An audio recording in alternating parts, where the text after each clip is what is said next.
हमें कई सारी चीज़ें दूसरों की पसंद आती हैं, चाहे वो फिज़िकल चीज़ें हों यानी कि उनकी बॉडी से रिलेटेड चीज़ें हों, चाहे वो मेंटल चीज़ें हों यानी कि उनका माइंड कैसा है, उनकी थॉट्स कैसी हैं, या फिर उनके एक्शंस कैसे हैं, या फिर इमोशनल चीज़ें हों कि वो ऐसे रिएक्ट नहीं करते पर हम तो करते हैं।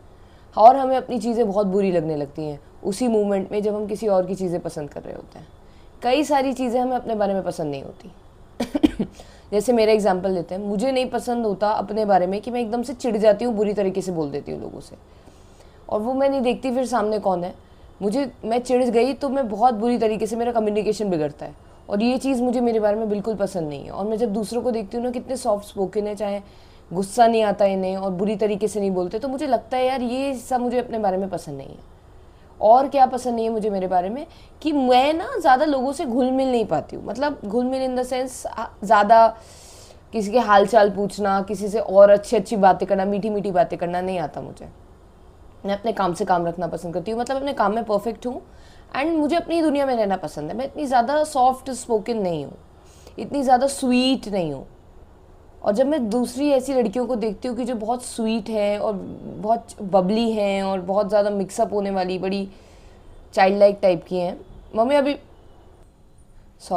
गई थी बीच में, जिनकी वजह से मैं बीच में डिस्ट्रैक्ट हो गई। मुझे ना डिस्ट्रैक्शंस बिल्कुल पसंद नहीं है कि एकदम से मैं कुछ किसी फ्लो में हूँ और कोई आ जाए और मैं डिस्ट्रैक्ट हो जाऊँ फिर, क्योंकि मेरा माइंड ना तब इतने अच्छे से एक्सप्रेस नहीं कर पाता अपने आप को, जब उसे लगता है कि कुछ लोग हैं उसके आसपास उसे जज करेंगे, ये वो बोलना शुरू कर देता है। वो अकेले में बहुत अच्छे से एक्सप्रेस करता है, तभी कैमरे के सामने बोलना फिर भी आसान है मेरे लिए।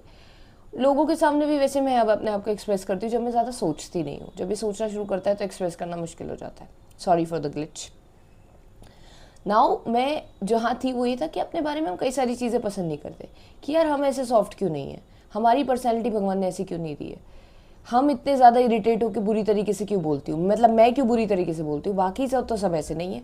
जब मैं दुनिया में लोगों को देखती हूँ तो मैं देखती हूँ कई सारी चीज़ें उनमें नहीं है जो मुझ में है, और मुझे मेरे बारे में वो चीज़ें पसंद नहीं है। लेकिन यार असलियत ये है कि हमें ऐसा ही बनाया है कुदरत ने, भगवान ने हमारी जो पर्सनैलिटी बनाई है वो ऐसी ही बनाई है। आज मैं एक टैरो कार्ड रीडिंग देख रही थी, उसमें ये आ रहा था कि आप अपनी पर्सनैलिटी को एक्सेप्ट कीजिए जैसी है। आप दूसरों से कंपेयर करके अपने आप को क्रिटिसाइज़ मत कीजिए, चाहे वो फिजिकली हो, चाहे मेंटली हो, चाहे इमोशनली हो। आप जैसे भी हो अपने आप को एक्सेप्ट करो। अगर आप चिढ़ जाते हो दैट्स फाइन, अपनी वो पर्सनैलिटी एक्सेप्ट करना सीखो, तभी वो फ्लरिश करेगी। वरना हमेशा अपने आप से झगड़ते रहो, अपने आप से झगड़ते रहोगे आप, अपने आप को फिजिकली ना, एक जजमेंटल